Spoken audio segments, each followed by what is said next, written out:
Ever wish a podcast would explain how to get better faster from the standpoint of longevity, biohacking, and personalized functional medicine? Co-hosts Dr. Jason Bradley and James Chester, along with executive producer Rachel Bradley, bring you the Get Better Faster podcast. Their mission is radically simple: to revolutionize health by connecting people with the experts, technologies, and protocols that mainstream medicine ignores. Because people deserve to get better faster.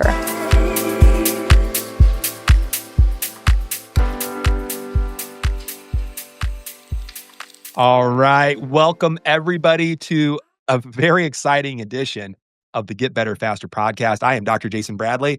I'm here with my co-host and compatriot, James Chester, and our executive producer, Rachel Bradley. And today we have a truly revolutionary, and some would say controversial guest who's turning traditional cardiology on its head.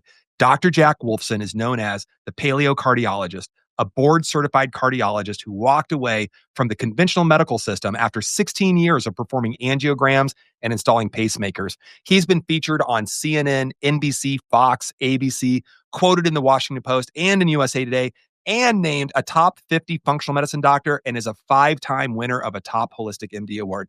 His 100-year heart method is helping people prevent and reverse heart disease naturally without drugs or dangerous procedures. If you or someone you love is dealing with heart issues, high cholesterol, blood pressure problems, COVID vaccine injuries, this conversation could literally save your life and their life. It's estimated that over 1 million Americans will die this year alone due to preventable cardiovascular diseases. And I want to hear what to do about it from the guy everyone's turning to. Please welcome Dr. Jack Wolfson. Welcome to the show. Thank you so much, James, Dr. Jason. Pleasure to be on. Excited to dive into some cool topics here. Yeah, we have plenty to go around here. I think, you're a powerhouse on this knowledge and the skills that people can glean from this conversation today, and the pathways they can possibly take. And after being in the regular MD model matrix for 16 years, you decided to step away from that. And I think that that's a cool origin story to start into with. Is when did you first know that you had something that could get people better faster and jump out of that medical matrix? Yeah, that's a great question. So back in at the end of 2004, I was in practice as a hospital-based cardiologist, and I'd been in the biggest group in the state of Arizona for about 2.5 years.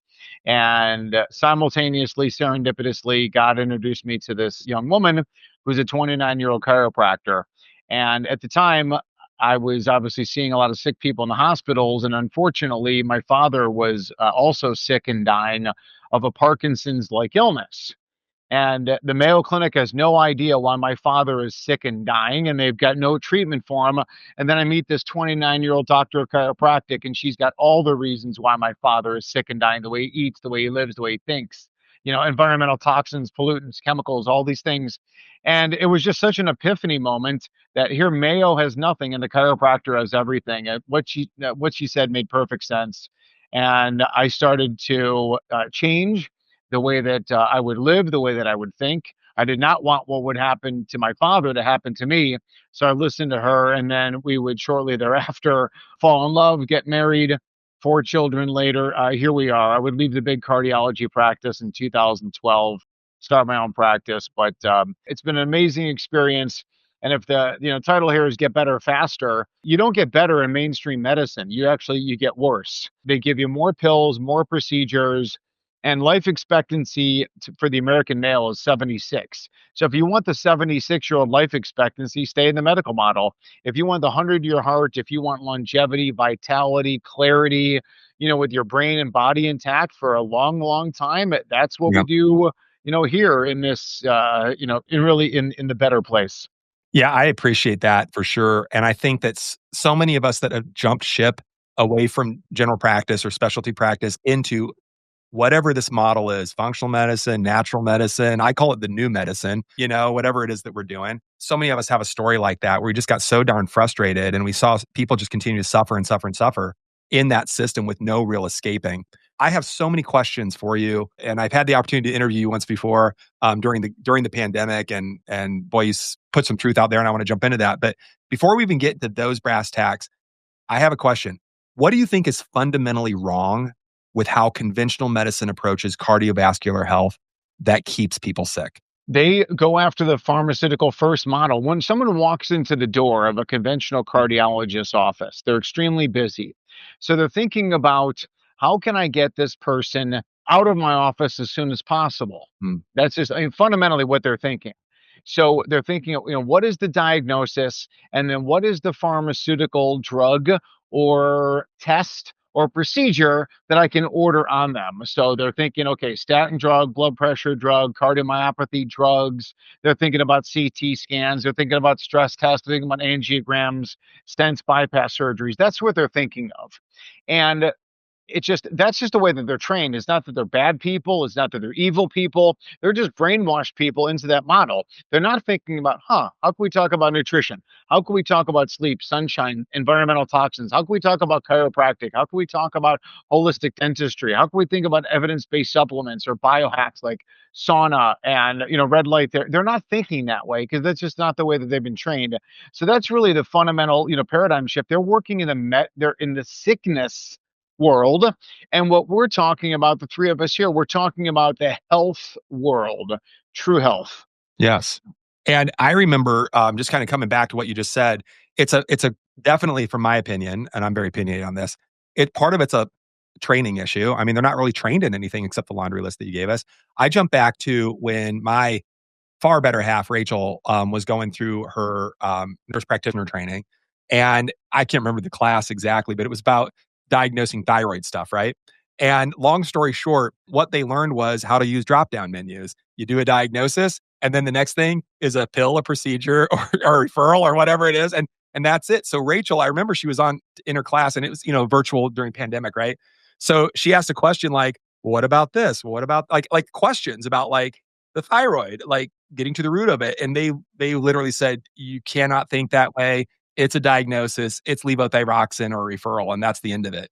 And I remember that from trainings that I had gone through, but it's so much there that the training's just not there. There's the indoctrination that occurs, that most of us that are doctors in some form or another, for better or worse, are indoctrinated with a God complex. What I mean by that is what we learn is absolutely correct.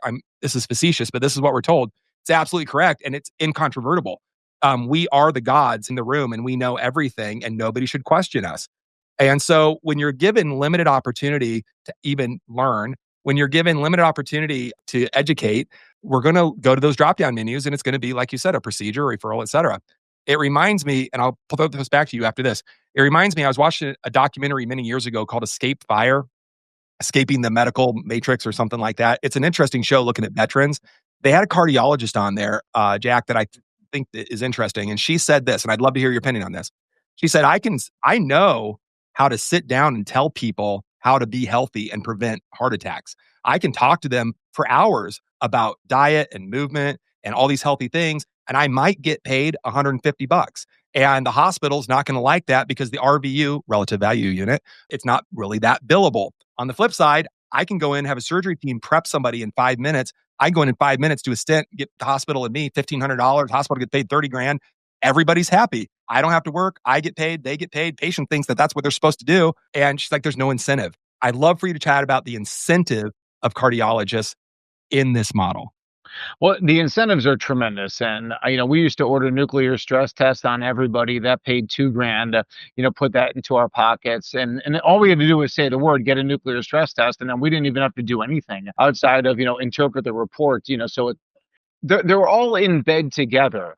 So you mentioned the electronic medical records softwares. So it's like they are, in bed with the insurance companies, that are in bed with the hospitals, that are in bed with the doctors and the pharmaceutical companies, and ultimately, the government. This is all just this kind of self-perpetuating megalith of medical control, and it leads to such bad outcomes. And like we said, 76 for an American male, maybe 78 for a female, and the last 10 to 15 years of those people's lives are all miserable and sick.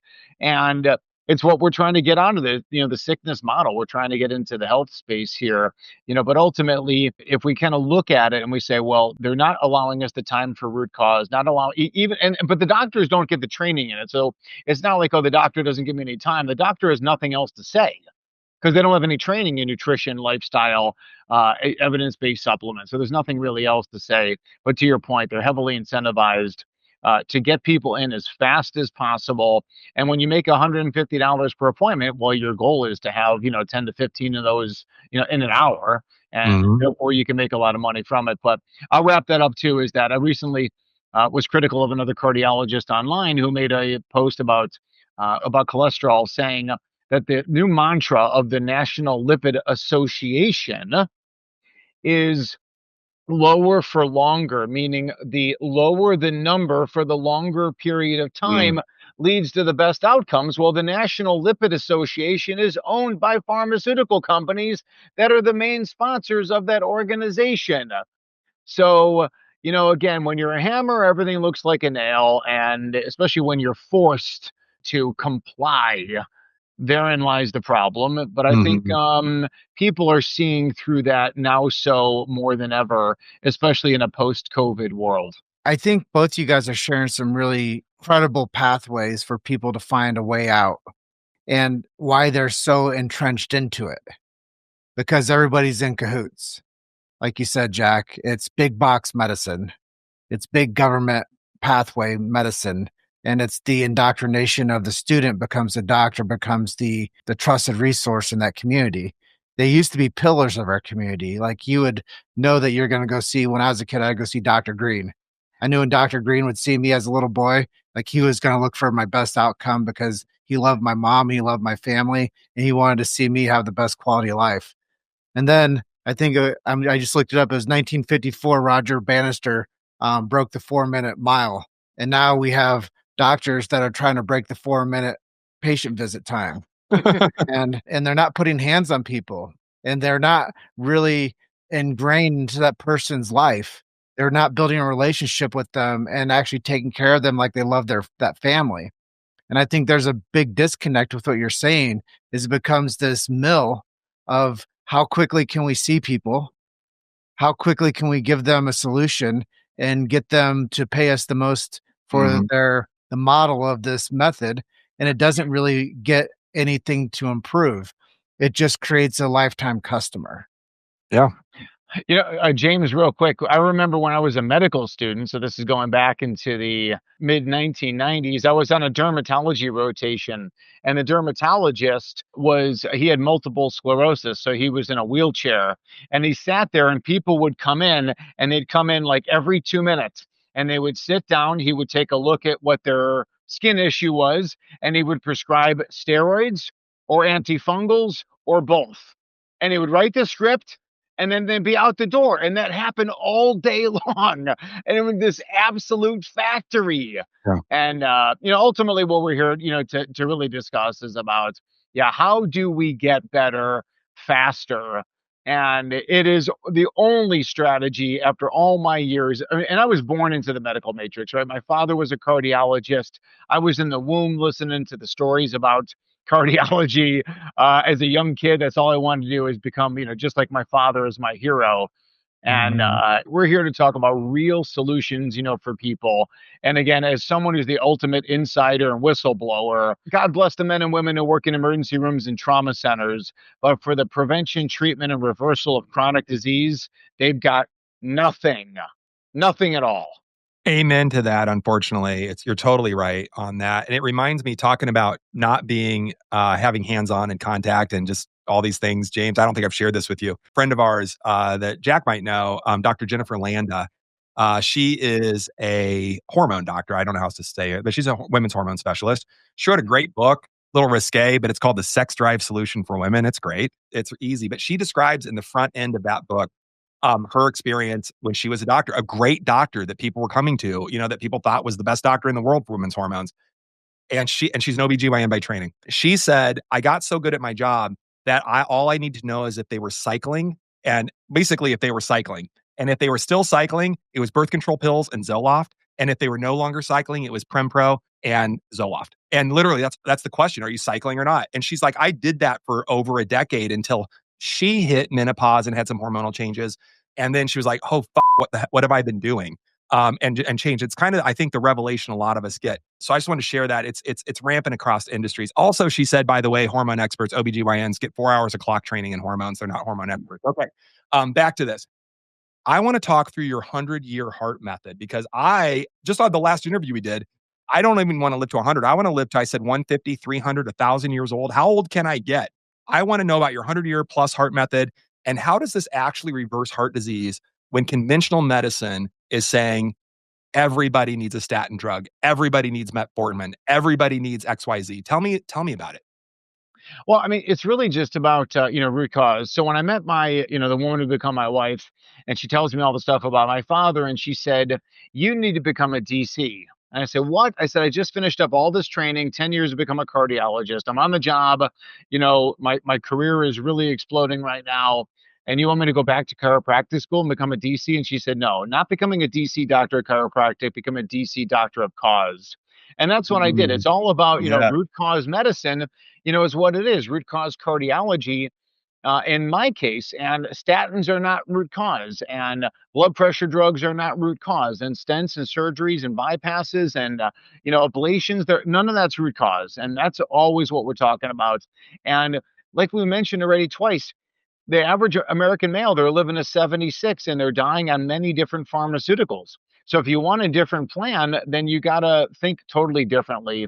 And I guess maybe to wrap this, little part up, is that our kind of mantra and method at Natural Heart Doctor, the 100-year heart method, is the eat well, live well, think well. Eat these foods, avoid these foods, live this lifestyle, think these thoughts. And then we throw in, test, don't guess with advanced testing. We do evidence-based supplements, biohacking strategies, and that's how we can do it. I want everyone to know, and you can close your eyes, and we can all say this. My genetics are perfect. I am built in the image of God, and my genetics are perfect. All disease is man-made. All disease is from too much bad stuff, not enough good stuff. It's like you're a professor teaching us, the simplicity of it all, right? I mean, I wish somebody would have said that. I mean, get the bad stuff out, put the good stuff in. I mean, it's great balance. I mean, it's Right? it's not hard, Yeah, right? I mean, if they would have said that to me on the first day of medical school, right? We're going to teach you about 20 different skin issues, and we're going to teach you about 10 different inflammatory bowel conditions, but we want you all to know this. Yeah. Everything is from too much bad stuff, not enough good stuff. Frame it. Frame it like that would have just been absolutely spectacular. There's no philosophy in medical programs. In fact, there used to be philosophy in chiropractic programs, and that's even going away because we all want to be that prescriber, right? I mean, that's everybody's jonesing for that for some reason. I want to segue just a little bit right on what we're talking about. And we mentioned like not pharmaceuticals first, right? There's so much there. I want to underscore this, that the American Heart Association, on their own website and in their own journal called Circulation, they say things like, hey, over 1 million people are going to die this year alone just due to heart disease. Out of those million plus people, at least 80% in the journal, 90% online can be prevented. They can literally be prevented. That's 800 or 900,000 Americans that we could save this year if we just focused on prevention. But like you said, we're pharmaceuticals first. Here's the question, man.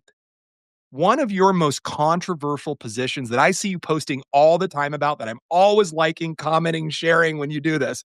I know you know what I'm going to bring up. It's about cholesterol and statin drugs. The medical establishment has demonized cholesterol. Let's talk about what it is and what it isn't. And then why do you say that cholesterol is actually essential for every cell in the body? And what's wrong with statin drugs? I can't wait to hear this. Okay, so basic anatomy and really physiology and histology tells us that cholesterol is a very important molecule, which is why all humans, all mammals, all animals have cholesterol. That's why chicken egg contains cholesterol, why breast milk and all mammalian milk contains cholesterol. So cholesterol is part of the cell membrane, which is the fence that keeps things inside of the cell that belong, keeps things outside of the cell that don't belong. So obviously it's very important if it's inside of every single cell membrane, very important. Number two, Cholesterol makes vitamin D. So cholesterol is coursing through the skin, sun hits it, turns it into vitamin D. Cholesterol is critical for our digestion, helps us emulsify our fats. Cholesterol makes up our hormones. Everybody's concerned. You mentioned Dr. Jennifer Landa, and being a hormonal expert. Well, where do hormones come from? They come from cholesterol. So cholesterol is a beautiful molecule. It's been vilified over the years because of big food, because of big pharma. And now whenever people think about cholesterol, they think it's dangerous. They want to lower it down. Pharmaceuticals like statin drugs lower numbers down. That's not debatable. If I remove your liver, your cholesterol will also go down. That's obviously not healthy. So we don't want to just drive a number down with pharmaceuticals. Those who take pharmaceuticals want to know, if I take a pharmaceutical, will it lower my risk of heart attack, stroke, and dying? And the answer, according to the statin data, is yes, they do lower the risk of heart attack, stroke, and dying by a little bit. And if you're listening to this and you're happy with a little bit, where you reduce your risk of having a heart attack, stroke, or dying this year from 3% to 2.8%, okay, then take your drug. But if you want to know, where's the advice I can go to? Where's the person I can go to get me close to 0% chance of heart attack, stroke, and dying? It's not going to be your cardiologist. It's going to be from a holistic practitioner. It's going to be from a doctor of chiropractic, because a doctor of chiropractic is not going to prescribe statin drugs. They're going to adjust you. They're going to talk about nutrition. They're going to talk about lifestyle. They're going to talk about healthy mindset. That's what they're going to do. They're going to talk about evidence-based supplements. And that is the strategy to get to the 0%. And not only do you prevent heart attacks, strokes, and dying, but you also preserve your muscle mass and your clarity and your vitality and your libido. That's what you're going to do in the natural world. Statin drugs. Let me wrap up 3 things about statins. Number 1, they don't work as well as you think they do. Number 2, they got a plethora of side effects. Number 3, false sense of security. People think they can take a Lipitor and eat, live, and think however they want. The problem is they're going to die by 76. That's the problem. There's so much to unpack, but I want to go back to your book, The Paleo Cardiologist. And before we were going to have you on, I was in the green room chatting with Dr. Jason about this. I said, they die with medication, they die without medication. And that's just what you said. And it's pretty darn spot on for where my path was going with you today. But I just want to let people know, go to naturalheartdoctor.com if you want to learn more about what Jack is doing. But The Paleo Cardiologist is a book that he wrote. It's got 4.6 out of 5 stars and 856 plus ratings. I don't know if that's current or not, but I think it's pretty darn accurate. That you've landed a mantelpiece into the world for people to have knowledge from. And everybody that writes a book, I'll tell you, most people write a book, it's just an expensive business card. And what you've done, this Paleo Cardiologist book, has been something that people have actually gotten, and they've actually been able to use it as a tool. And I think there's a big difference between writing a book and using something actionable and creating actionable knowledge. And I just want to commend you for that. But also, people that don't know, what is a holistic cardiologist? Like, what does that mean to the mom and pop out there that's like, what the heck is this guy talking about? Get off my statins and don't go to the MD. Like, what the heck? Go see a chiropractor. Like, what is this guy really talking about? So maybe walk people through that, knowledge of what a holistic cardiologist will do. Yeah, I mean, there's not many of us that are out there, but really it's about root cause. If your cholesterol is abnormal, why? If your inflammation's high, why? Blood pressure's high, why? Atrial fibrillation, coronary artery disease, cardiomyopathy, why? We're always looking to peel back all those layers, and then we kind of run them through the, eat well, live well, think well type of mantra. And that's where ultimately people are going to get success. And, I think my book resonated well with so many people because, yeah, we talked about nutrition, but we talked about the lifestyle. We talked about chiropractic care. Chapter 14 is called The Wonders of Chiropractic. Jason, to your earlier point where you were talking about psych meds, chapter 5 of my book is One Nation Under Prozac, where, our intention there is to identify, hey, listen, mental health disorders and violations of thinking well are a serious problem. And the answer is not Prozac. It's to get to root cause as to why people are suffering from, childhood trauma, PTSD, anxiety, stress, fear, worry, depression, which was all accentuated during the pandemic. I mean, they put us in fear. They put us social isolation, all these different things that would be so problematic people and make their situation worse. And Jim, also you mentioned, like, my book, as far as 4.5 stars.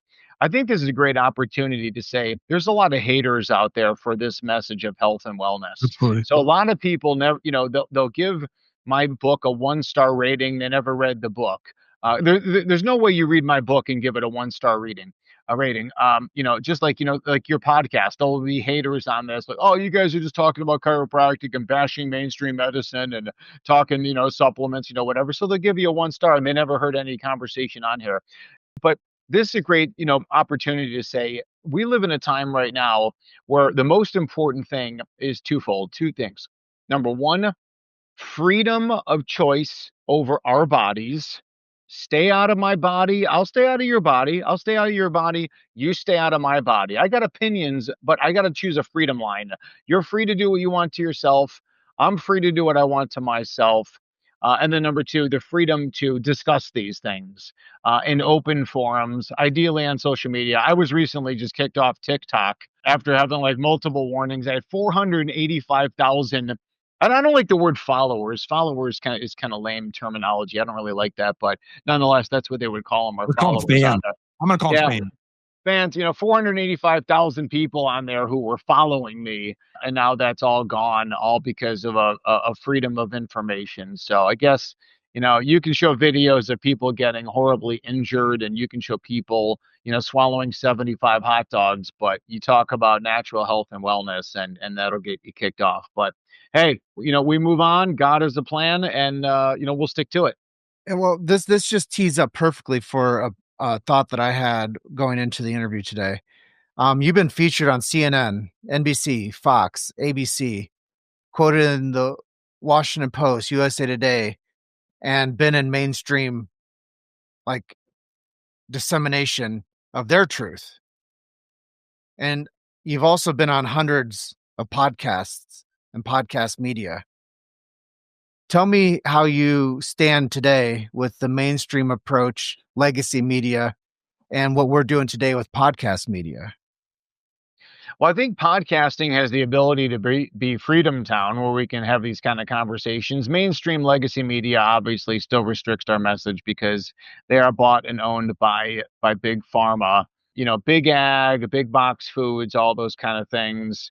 And I'm not one of those people who wants to ban pharmaceutical, direct advertising to people. If pharma's advertising, Prozac or similar, and people are like, oh, I should go on that, then I mean, that's up to them. I was just going to say, from my point of view, and it comes up on the show quite a bit for some reason. I don't talk about it publicly a whole lot, but because I don't want to be judged. I have a master's degree in journalism. Don't judge me. From the Adler School of Journalism, second only to Columbia. Yeah. Cool. I'm trained in media framing. And there's a couple of things I learned. But I probably learned a lot, but there's a couple of things. I didn't know the word news hole until I went through journalism. For those of you guys listening, the news hole is everything that's you would say is not the news. So when we have a news show or a media show, we're delivering you something. That's the news hole. What's not in the hole? It's the advertisers, right? The news hole is to fill the hole between the advertisers. And the number one thing that we were told, don't bite the hand that feeds you. Who feeds legacy media? Pharmaceuticals. I mean, for the most part, I mean, that's where everybody, I mean, and probably the government. Well, they run the schools too. I mean, they run the schools. I mean, between the government and the big pharma, I mean, people are always like, why? How come I didn't hear about not taking statin drugs? How come I didn't hear about this or that? Who's going to tell you? Who's ever going to tell you? 5,000 articles come out, or 3,000 on the extolling the benefits of fish oil on the cardiovascular system. 1 or 2 articles come out saying, oh, it might be bad. What does the media run with? Those 1 or 2 articles. So, Jack, I have a couple questions for you about this. Number one, coming back to things like fish oil, basic stuff. Can fish oil help the heart? Jason, I'm not a big fan of fish oil any longer. Listen, it's very important for all of us to become malleable and, really just to learn and change our techniques and not be stuck into one, Sure. Paradigm, whatever. So we're always learning. And over the last few years, I've really kind of gotten away from the use of fish oil, for example. There's been some concerns about increased heart rhythm, abnormalities. And I see a lot of people with atrial fibrillation and similar. I'm all about just seafood. We know that seafood eaters live longest, live the best, lowest risk of everything. So eat a lot of seafood. Let's start with that. Measure omega-3 fatty acid levels. There may be some role for fish oil for some people with extreme inflammation. Try it, see if it works. But, again, we're really into the food-based supplements these days. We do a unvaccinated field harvested bison product, Nice. which is bison, liver, heart, kidney. We use that. We use wild salmon roe instead of the fish oil. We do an unfiltered emu oil. We're just trying to come up with, and there are some rules, of course, for plant-based herbal remedies. We're trying to stay away from the synthetic lab-made vitamins these days. Food is medicine, lifestyle is medicine. Yeah. Do the most advanced testing and see where things are at. But, back to the point again about, the news hole and stuff like that. I mean, that's why you're not getting doctors like me on mainstream. It's and if you do, they control the conversation. They control the rhetoric.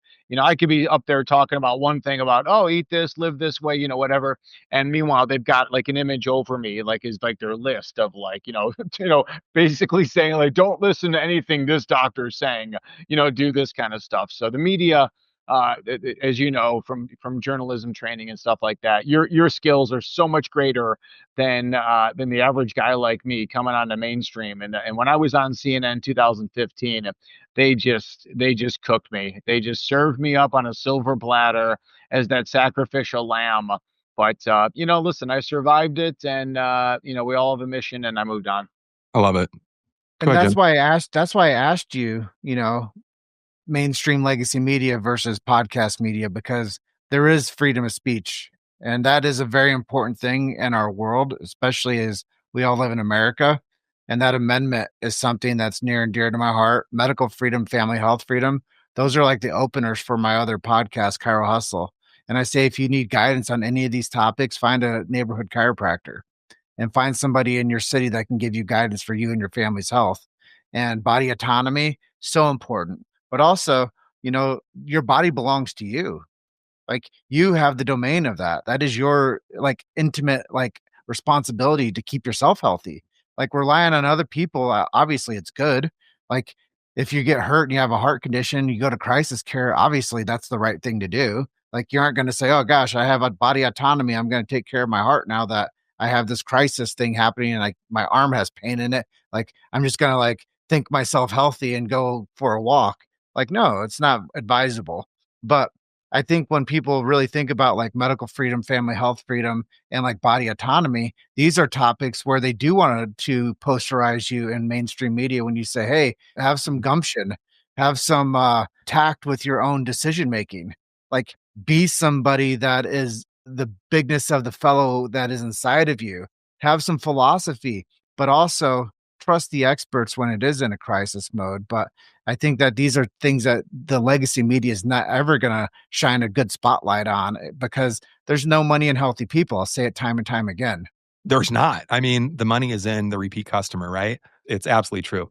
I want to go back to a word, Dr. Jack, that you used it's hot. It's a hot trigger word. And I love that you said it. Plandemic. I want to go back to what everyone in the know was suspecting early on with mRNA spike protein type stuff and myocarditis and pericarditis and clots. And I mean, we had McCullough people coming out saying like, we got to be careful. We got to be careful with this technology. It could hurt people. And then of course, you and him and everybody else that was saying that got ridiculed and attacked. And I know that that's when I had you on Grill Health Radio, my very short-lived previous podcast, and we chatted about that. Now we're in the post-pandemic world. I think, yeah, the pandemic, right? The bubble's been popped. I think I hope even some people that had their eyes, wide shut have opened them now and can see some of it, at least some of it. Here's my question. We see young athletes dropping dead. I mean, every day it's in the news. The healthiest people on the planet, young people that got the jab, die over and over again from myocarditis, pericarditis, heart attacks. I want to hear your thoughts on this. I got to hear your thoughts on the vaccine. We know the damage has been done. Can we undo it? Yeah, a lot of questions there, and ultimately, it's kind of hard to say pandemic with a straight face. No. I mean, it really is like, I mean, on just so many levels, everything was just handled, incorrectly, there, and to your point, the vaccines, the vaccine injury, what we saw acutely, what are the long term consequences? James's hat, right now, about stay human, like how do we stay human versus, trans humans, and how do we become, how do we avoid becoming one with technology and with AI? And, so again, there's so many questions. And yeah, there's a lot of conspiracy theories out there, but sometimes those conspiracy theories come true. We don't really know, again, where things are going to be down the road. But all we can do is try and be as healthy as possible and to make healthy decisions. And a lot of people were fooled the previous time, and let's hope they're not fooled again when they Mm. announce the next something that's coming. But a lot of people, their eyes are open. A lot of people, again, because of the freedom on the internet to have these conversations, they've woken up to it, and we'll see where it goes. We'll see where it goes. But it's kind of like, whenever we ban something like Bobby Kennedy and the banning of artificial food colorings and stuff, and I think on a society basis that's certainly beneficial. So these inner city African American children, for example, they'll have less food colorings in their bodies, and I think that's certainly good. But whenever we give the government the ability to make the laws, we may not like the laws the next time around. Like we're pro making laws to get rid of the artificial colors, but we weren't pro the laws that were mandating vaccines. And the next time around, we may not, so for example, we are all aware of data that has been produced that said red meat is bad, right? Red meat causes cancer. Red Mm. meat causes heart attacks. Red meat is responsible for global warming. So there will be a political, party in power at some point in the probably near future that says we need to ban the consumption of red meat. Well, Yeah, what do you think about that? yeah, You the know, production of it, the consumption of it, the purchase of it, the transaction of it. I mean, it's crazy. And red meat's been vilified. Thank you for the segue because I want to talk about the paleocardiologist, right? I don't want to make any assumptions, but I will share with you that in my own health journey, I'm writing my second book. My first book, I like to give us a selfless plug here. The Epic 5 Plan, bestseller in 2023. Pick it up on Amazon. It's free for Kindle Unlimited. Can change your life if you'll let it. Pick up Jack's book while you're there too, The Paleocardiologist. I'm writing my second book, Dr. Jack, called Carnivore Consciousness, right? And I think that we can all go with where that's going, right? It's more of a dive into the evolutionary biology and anthropology and ancestral eating, and it's bigger than just eat meat. So I'm writing it. I'm going to let you guys know. I mean, share this with James. I'm writing this specifically to disrupt what we're talking about. I'm writing this as the end all, well referenced, irrefutable book on carnivore and dispelling those myths. Red meat obviously comes up. When I tell people that Rachel and I do carnivore, I'm writing this book. It's like, oh my God, you're going to get cancer and it causes all these problems and this and that. I have my own opinion on that. Dr. Jack, I'd love to hear your opinion on red meat, carnivore, paleo. well, again, we can find all kind of literature to support all different types of things. And for me, it just goes back to, and James made this comment earlier as well, just these basic fundamental tenets of human existence. So our ancestors were hunter-gatherers. They ate seafood, they ate meat, they ate eggs and avocados and coconuts, fruits and vegetables, nuts and seeds, raw honey. Again, they had their mother's milk, and maybe for the last, 15, 20,000 years, we've domesticated animals. Eating meat mentioned in the Bible like 300 times. So it's certainly very important to eat meat, and obviously, when you eat the quality meat, I think that's going to lead to the best outcome. That's the only thing that I eat, personally. Mhm. So for example, when James and I were at this event in Victoria, British Columbia, I found the local restaurants to go to that were organic. We stopped at the Whole Foods when we got off the plane, when I met up with Skip, Weiss and his wife and stuff, Julie. So it's these are the things that we have to do in order to stay healthy. But again, to the point, I was talking to a friend of mine, and we had this conversation, and he's like, "Well, I was all for vaccine mandates and vaccine laws," and I said, "Brad, you're gay, you're a homosexual." And there may come a time when there's a political party in power that says you can't be gay. You can't be out in public if you're gay. How would you feel about those laws?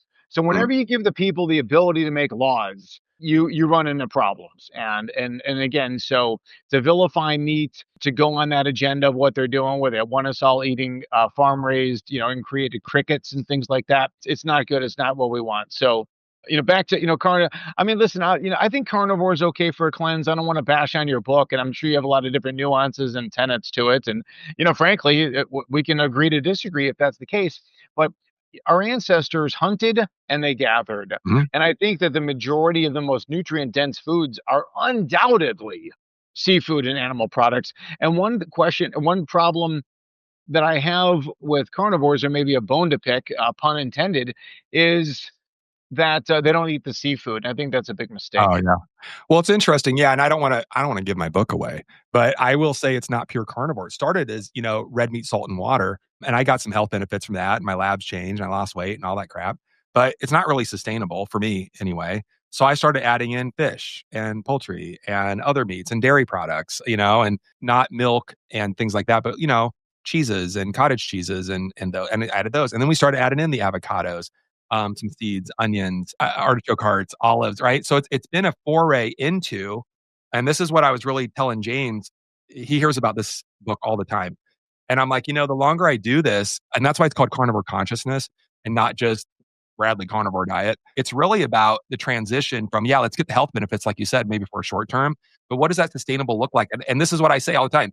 I think the best diet is an ancestral diet of hunting and gathering. It's probably not going down to the store to buy all the stuff that's box can, package wrapped, ultra processed, et cetera, but going out and foraging. I know we can't do all of that with seeds and nuts and all of that, but I'm a big fan of ancestral eating, and I think that's where my book's going. I'm about a third of the way through it, but Awesome. I already see the end game, and I do think you said we could agree to disagree. I actually think we're agreeing on this. So when I say I want to disrupt the industry, not just the diet industry, not just the cardiology industry, not just the metabolic and the autoimmune and all that junk. I want to disrupt the carnivore industry as well. I like where it's going, and I'll probably shoot you a copy of my manuscript to get your opinion on it when it Would gets. love to. Would love to see it. That's great. Supplements versus meds. It sounds like that's how we've basically started to figure out how to regulate people. And you said no fish oil. I use these types of things. You're using organ meat. It sounds like you have a good method to get people the supplementation they need without taking synthetic junk. And I think that the normal big box medicine shops, there's basically like mechanic shops, and they're like, oh, we'll just buy this thing and put it on here and we'll fix you. And this is how we fix the broken part. We're just going to pump this through you and we'll never test you again. You just take this for the rest of your life, like legacy medicine. You just take this stuff and this is how we're going to fix your part. So supplementation versus meds, do you think there's a place that those things can live together when somebody's like myocarditis, pericarditis? Like, do you think that you could team conventional methods with your method and get people better faster? My goal, James, is always to get people off pharmaceuticals as quickly as possible. So, for example, blood pressure drugs are absolute poison. We got to get to the root cause and get people off the drugs as soon as possible. Statin drugs are very easy to stop, and that's always has to be the person's goal is, if I'm on these meds, psych meds, gut meds, cardiac meds, how do I get off these as safely and as effectively as possible? I don't think that there's really a combined approach like, hey, let's go for the best of both worlds, because I don't think there's anything best in the chronic disease world of pharmaceutical companies and the mainstream methods. So I don't really see any role, for it there. It was kind of asked earlier, like, okay, if you have toxins in your body that were injected into you, or you swallowed, chemicals or whatever it may be, pharmaceutical chemicals into your body, how do you get them out? I think it really just goes down to the same methodology. Eat these foods, avoid these foods, live the right lifestyle, avoid the onslaught of additional toxins to the best of your ability, think the right way. And then, what are the evidence-based supplements? What are the ways we can bind up those toxins, pee them out, poop them out, sweat them out? All very important. Are there supplements that can help us in that arena? The answer is yes. Chiropractic is always and will always remain a huge focus of health and wellness and healing. So the chiropractic adjustment, the way that it lowers inflammation, lowers oxidative stress, and improves sympathetic, parasympathetic, sympathetic balance, autonomic balance, increases heart rate variability, improved immune function. Chiropractic's proven to lower blood pressure 17/10. Big fan of that. So I do think that the doctor of chiropractic is really uniquely positioned to become the gatekeeper. And if the chiropractor maybe, obviously if it's an emergency situation in some areas, okay, you go to an emergency room. Some areas where the chiropractor may look to refer you out. But again, I think chiropractic and your chiropractor is a great place to start. All children should be under the care of a chiropractor. I hate pediatricians. Pediatricians have no role whatsoever except for like in an emergency room. But otherwise, chiropractor take care of the kids. Amen. Amen. And agreed. Mike, if I could take this thing off here, I'd just drop it. Yeah, no kidding. Like, absolutely. Absolutely. And I want to go back to this idea of the best of both worlds, because I think, Jack, you said it really well. I'm going to try to rephrase it so my brain can think through it.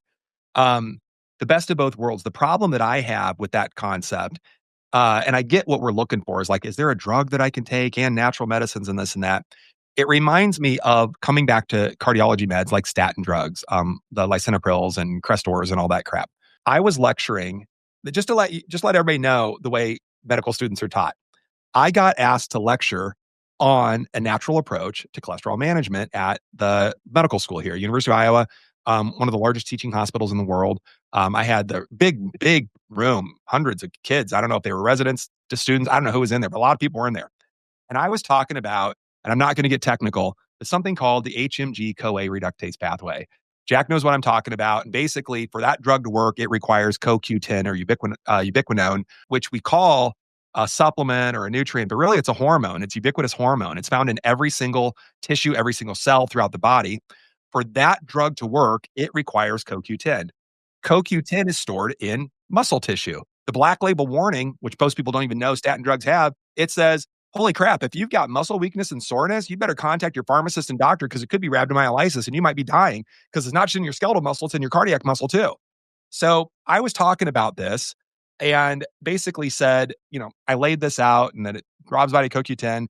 And I said, in my humble opinion, if you're going to prescribe those drugs, I think you should at least prescribe CoQ10. I think there's so much more to talk about here, but I said at least that. All the hands went up, Jack, every single hand in the room. And this is what they said. Why don't they tell us that in pharmacology? Like, they had no idea. And they're like, is this reference? Is this in the literature? Like, yeah, just go to PubMed. I mean, just type in HMG-CoA reductase and statins and, you're going to get it. Like, do they not teach you mechanisms of action, like MOAs? I mean, what's going on here? Anyway, and I responded with yes to all that. And I said, I don't know why they're not teaching it. Why don't you ask your pharmacology professor? I don't know. I'm done. Guy walks up to the podium. I'm packing up. I don't know this guy. Slam it. He's clearly not happy. And I'm like, hey, man, I'm getting out of here. Sorry, I went a little over. He's like, that's not what it is. And I'm like, what is it? He goes, I'm pharmacology. Thanks. And I was basically booted out and never asked to come back. And I just think it's interesting. That's the kids. That's like, they're told statin drugs. You had a heart attack ever in your life, God knows you have family history of heart attack. You gotta get you on a statin drug. Better get you on metformin. I mean, it's like the magic sauce of those people. And I just wanted to share that with you. And I don't know if I'm venting. I don't have a question. James had his hand up, so I'm going to pass it to you guys. Well, I want to jump in briefly. And there's some tie-ins that I have for what you said and what Jack's been talking about. And number one, I don't know how many medications the average American's on. I don't. And here's the thing. Don't trust the sources. Like, you can't trust GTP. You can't trust Google anymore because they're not going to give you the real truth anymore. Like, we have to use real, new testing. We have to create a new pathway for people to get this information. Because back when I made my first movie, Chiropractic, the documentary, Billy DeMoss, who we all know, told me that the average American was on 12.9 prescriptions. This was back in 2015, okay? 12.9 prescriptions, the average American. I just searched Chat GTP and Google. It said the average American's on 4. You think we've gotten less medicated over the past 10 years or more medicated? So we got to be careful of the source work that we trust to give us the information at finger's reach. And I think that that's something that everybody should be aware of. And then I said, well, what's the most prescribed medication in America right now? And it's called atrovastatin, which is a brand called Lipitor. So the number one drug prescribed in America right now is for cholesterol. And that was our opener. So this is tying things in pretty interesting for me. And as we go through, you know, I know that there's people out there that are facing really chronic stuff though, Jack. Like they're facing like angioplasty and bypass and pacemakers. What is your advice for those people, knowing that we're not going to go to ChatGTP or we're not going to go to Google because we don't know how valid those truths are that they're feeding up to us? Well, I think with that in mind, I mean, listen, you're not sure who to believe these days, right? You're We you're don't. questioning your doctor, you're questioning what you're reading online, and I guess all you can really do is try and go to as many different sources, talk to as many people, and then make the best decisions for you and your family. And if you feel at the end of the day that it's Lipitor or it's a vaccine or anything similar, then go ahead and do it. But the reality is that if we just really understand that we are built perfectly by God, give the body what it needs, take away what it doesn't, that's the answer. The pharmaceuticals are not going to be the answer outside of emergency use and situations, always with the intention of getting off them. The other thing I do want to mention too is that so many people are prescribed statin drugs these days because they went and got a coronary artery calcium scan, which I'm 100% against. They call that the calcium scam because everybody's going to get this radiation based test. The radiation actually causes heart disease, cancer, and dementia. So they get this radiation based test. They find out they've got coronary calcium. The doctor recommends at a minimum a statin, but often recommends a stress test, which they didn't need, maybe stents they didn't need, all these things they didn't need. And it's really just unfortunate. But if we just trust the wisdom of the body, that is the only way. It's the only way. And speaking of the wisdom of the body, and of course, coming from with your training, your wife, my background, Dane's background, chiropractic has this idea of the innate intelligence that's within us. That's a fractal of the universal intelligence of the God source, right? And I love that. Our body is wise. And my wife reminds me all the time that even with symptoms, even what seems like dysfunction, the body's always trying to heal. The body's always doing everything it can to conspire to get us as healthy as we can. If we're not putting the right stuff in, it's not going to work the right way. If you have the bad stuff in, it's going to work bad. Put the good stuff in, it's going to work well. The reason I bring all this up is because I think something that the general public also doesn't know when we're talking about stents and bypasses, there's this idea, nobody talks about this. I've never seen this in the public, of collateralization of the arteries. And it's a big word, guys, but I'll do my best to describe it. Basically, if there's a block in a major artery, the body's so smart, it starts to grow other arteries to feed the tissue, right? So it's called collateralization, where the arteries like grow to get that blood flow there. And a lot of times by the time people get those stents or those bypasses or the declogging or whatever, the collateralization might be enough to keep them alive. And I just think it's a really interesting perspective that in cardiology, we don't really acknowledge that innate intelligence of that collateralization. Like you said, it's no matter what, statin drug, stent, radioactive testing and procedures.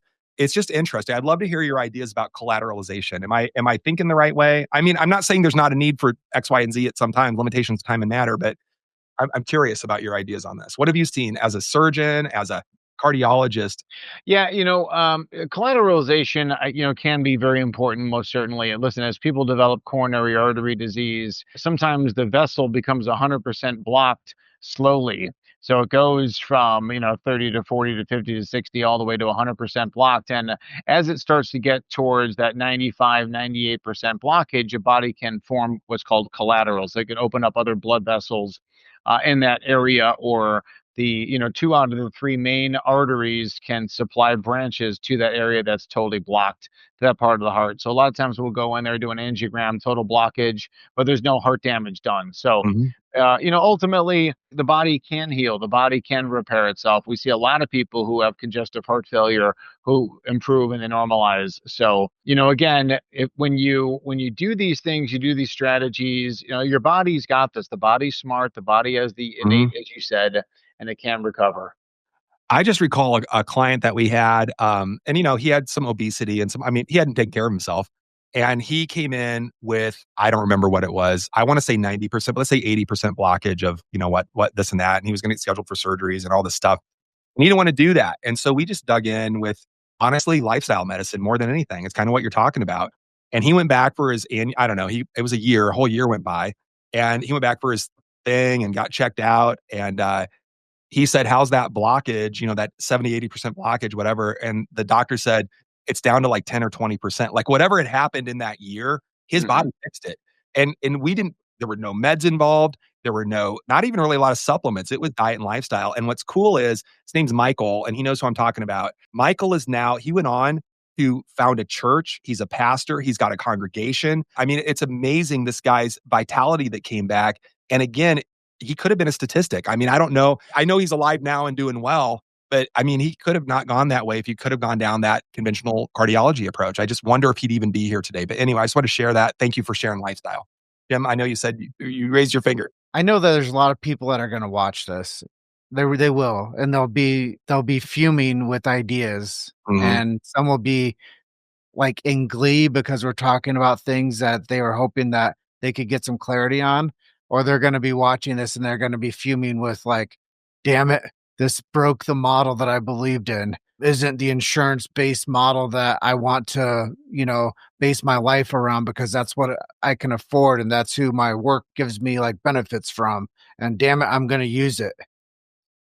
What's your advice to somebody that has fear against going against the doctor's pharmacological recommendation models? For those of us who are, we have children, and even if we don't, we're all familiar with the concept of the bully, and the medical doctors are the biggest bullies in the world. But you got to stand your ground. You got to do what's comfortable for you. It's your body. It's your choice. It's your decision.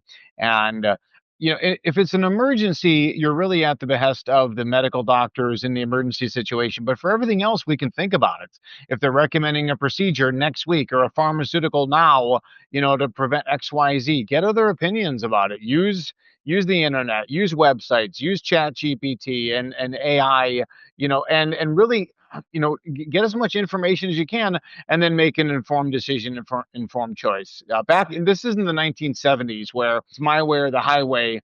We have the ability now to sit back and say, I'm going to get a second opinion, third opinion. I'm going to read about it. There's a gazillion websites and books and people to ask. And ultimately, too, listen, go ask your chiropractor. Go ask your chiropractor what they think about a certain situation. The chiropractors have a really good fund of knowledge, in this arena. If you don't have a good chiropractor, ask your friends. Your friends likely see somebody, look online. Ask online. We've got a big group of, Natural Heart Doctor, private group on Facebook. We got like 25,000 people on there. Pretty much, most people are under chiropractic care. Ask there, and you'll find someone in your area you can trust. Absolutely. Yeah, absolutely. And I just wanted to say too, that approaching a chiropractor, doctor of chiropractic, there's so much value in that. I don't want to, turn this into a chiropractic discussion necessarily, but the interesting thing about chiropractors that a lot of people don't know is that they have to go through most of the same, almost exactly the same training as a medical doctor. Plus, they have to learn adjusting. Plus they learn adjusting, which is awesome. Yeah, and philosophy a little bit, depending on school you went to, right? James and I are still collecting money to buy green books for the rest of the schools that have gotten rid of them. But anyway, it's interesting because doctors of chiropractic, this has just occurred to me while we were chatting. Most doctors of chiropractic are not able or want to prescribe medications. They would have gone to a different type of school if they wanted to do that. But chiropractors, because of that, have had to learn how to help people without drugs for over a century now. They've been learning as the doctors, the main doctors, the last drugless profession on the planet, as far as I know, that have really stood their ground to say, we don't want to do that. We don't need to do that. There's plenty of Pez dispensers in the world. How can we get people better without drugs? And so your doctors of chiropractic over the last century plus have really developed into experts in all of these things. Not just back pain, neck pain, headaches, and stuff like that. They've had to learn to adapt, to pivot, to serve their population in this way. And I just think it's interesting because when you go to your doctor of chiropractic, because like people think it's a limitation, well, they can't prescribe drugs. I'm like, dude, that's their biggest asset because they can't do it legally in all states. They are by necessity having to learn all these other things that you're talking about. And if they're not experts in it, at least they know about it and can point you to the right direction and the right people. So I love that. Your natural health doctor page, fan page on Facebook, community on Facebook. I think that's fantastic. I'm going to wrap this thing up with you guys, but I do want to put some status on what you just shared there when it comes to chiropractic philosophy.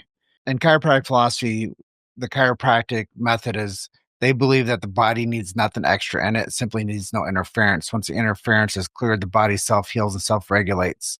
So take that to your cardiologist next time and say, hey, when I cut my finger, I don't have to look at it and tell it to heal, do I? It heals naturally, just like your heart will heal. And if you keep the toxins out of it, you detox the pathways and you figure out how to keep your body more good in it and less bad in it, like Dr. Jack says, the body will self heal and self regulate.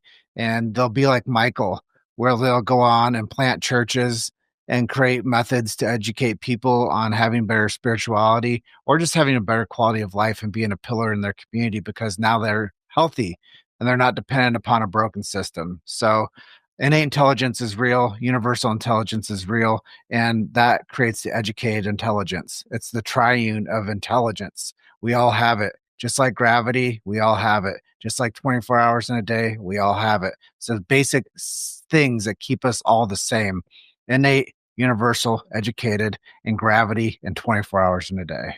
I love that. And I just want to say yes to everything that you said. And while you're asking your doctors these questions and presenting this material, I'm a big fan of asking your doctor a really simple question. Hey, you prescribed that. How long am I going to take it? Like if you just get used to asking your doctor, what's your plan to get me off this medication? Now, granted, there could be around a prednisone or antibiotics. It's like 5 days, 10 days, whatever, whatever it is. But if it's a chronic drug, whatever that happens to be for a chronic illness, I would always ask your doctor, tell me your plan to get me off this medication. I don't want to take it for the rest of my life.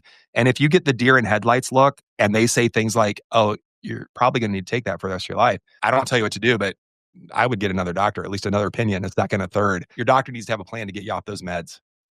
And here's the thing. When it comes to you, the individual, you should want to get better faster. Yeah. No matter what it is. It shouldn't be a lifestyle medication plan that you believe that you should be indoctrinated with, that you should be proud of. You shouldn't be proud of your symptoms. You're not your symptoms. You are who you are, and just get over it.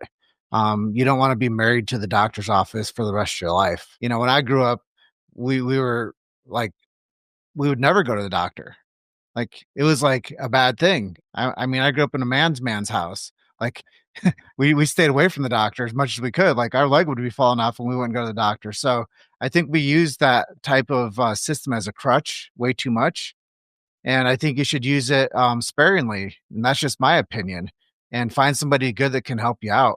I know that we're going to wrap this thing up, but Dr. Jack, I did want to ask you to share two things with us before we close out. Share with us a success story that you've seen with your methods, and maybe if there's something we didn't ask you that you wanted to touch on today. No, I mean, listen, the success speaks for itself. My company has been around since 2012, Natural Heart Doctor. Every year we grow, we expand, we add more team members, add more patients and clients onto social media, onto our Facebook group, onto our patient database, people who are buying our supplements. So I'm going to say that that's really, speaks to it. I've got so many cases where somebody was told that they needed XYZ surgery or procedure. And then when my best advice was that they don't get that they succeeded with it. But I mean, I think we covered kind of all gamuts. And, James, it really goes back to, a lot of that kind of, and Jason, that chiropractic philosophy and some of these, catchphrases and things like that really just resonate so well. And we keep using them because they are really so true. And they're just universal, timeless elements of health and wellness. But ultimately, listen, if you're not comfortable with what your doctor is saying, go get a second opinion, go get a third opinion, go talk to somebody else and make sure you're comfortable. And then you live with your decision. Take care of your body better than you take care of your car. That's for sure. That's for sure. When they say you got to get a transmission fixed, you go and get four mechanic opinions. And I think you should do the same thing for your health. And I think that just makes sense to the common person out there that's going to be listening and watching what we're doing. Any last things from you, Dr. Jason? Oh, man. I just want to say I wasn't prepared for that. I have a lot of last things. I'm kidding. I just love talking with Jack. I learned so much when we're together. If I just want to say I'm a fan. I'm one of your fans. In fact, I just also want to say he's a follower. I'm a follower. I actually consulted. I know you know this, but I consulted with your clinic and your doctors about my own cardiovascular history, my own cardiovascular health. My dad died and my brother died right after him. My dad was 91, sudden cardiac death. I mean, they brought him back, but he died. And then my brother, sudden cardiac arrest, death, stood up watching TV, just a little older than me, and died last June, about a little over a year ago. And so this hits really home, and the preventative aspects of what we're talking about. And really, I don't want to say biohacking, but biohacking your cardiovascular tree or whatever you want to call that, putting the time, the energy, the understanding into it is super important for all of us. Number one killer this year worldwide is cardiovascular disease. We've got Dr. Jack Wolfson here, literally the expert on how to not die from cardiovascular disease. He's out there. He's got a community you can join online. He's got books you can read. You can follow him. You can be his fan like me. And I just want to say it's just great. I know we're pressed for time, but on the same vein, this conversation could have gone on another 2 or 3 hours, So, I mean, there's just still so much to unpack. But thank you, Jack, for your time. I'll get you my manuscript when it's a few more chapters in. Very good. Thank you guys both so much for your podcast and sharing this information and putting it out there, because people need it. And the more people hear it, that's where the health revolution's on. So they fooled us last time, but it's not going to happen again to the majority of people. That's right. And I'll go and close out with our outro script. Dr. Jack, such a pleasure to have you on. You're absolutely incredible. I'm thankful that I have a history with you now. And you've been on our Get Better Faster show. The information you shared today is going to help so many people take control of their heart health naturally, which I think everybody's looking for solutions. They just don't know who to trust, as we've discussed. Thank you for being so generous with your time and expertise and challenging the status quo. And I think that those are just really fundamentals in the world that people have to start thinking again. It's not just I have something, who's going to fix me? No, you have to be an active participant too, because I've always heard that the number one doctor in the world is the one inside of you. And that's why it's called innate intelligence. And I want to thank our amazing audience, the Get Better Faster Nation, GBF Nation. Thank you for listening to the show and your continued support. The best way you can support us is to share the show. Please share this with somebody who needs to hear this message. And if you want to learn more about Dr. Wolfson, as he mentioned today, his books, his protocols, and the way to work with him, go to naturalheartdoctor.com. That's naturalheartdoctor.com. And whether it's a family member that's dealing with a heart issue, a friend on multiple medication, or someone who's just frustrated with the conventional medical system, this information could literally change and save someone's life. And don't forget to subscribe so you never miss an episode, and get all the behind the scenes tomfoolery and all the travels that Dr. Jason and Rachel and myself do, and continue getting all the cool stuff that will be coming your way. We've got more incredible guests lined up for you who will blow your mind with real life solutions for reclaiming your health, your happiness, and your life. Until next time, keep questioning everything. Dr. Jack, thanks for being on with us today. Dr. Jason, you're an absolute star to have on as a co-host. And everybody out there that's watched or listened or will continue to listen, just keep getting better faster. Love and appreciate you guys. Love you all. Thanks, Jack. Thank you, guys. Appreciate it. Until next time. It sounds good, brothers. Appreciate it. All right. Bye. Thanks for tuning in to the Get Better Faster podcast. Join the movement and visit getbetterfasterpodcast.com to find all our episodes, micro content, and resources to help you and your family get better faster.